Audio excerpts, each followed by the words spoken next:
सुन्दरि माधवी चन्द्र सहोदरि हेममयी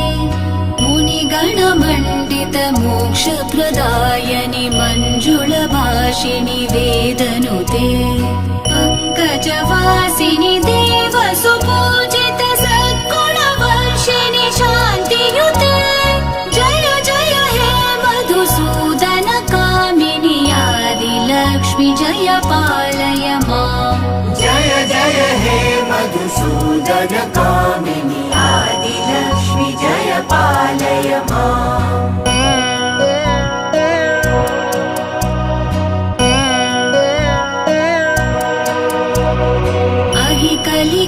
कलिकल्मषनाशिनि कामिनि वैदिकरूपिणि वेदमये क्षीरसमुद्भव मङ्गलरूपिणि मन्त्रनिवासिनि मन्त्रनुते मङ्गलदायिनि अम्बुजवासिनि देवगणाश्रित पादयुते जय जय हे मधुसूदन कामिनि धान्यलक्ष्मि जय पालय माम् जय जय हे मधुसूदन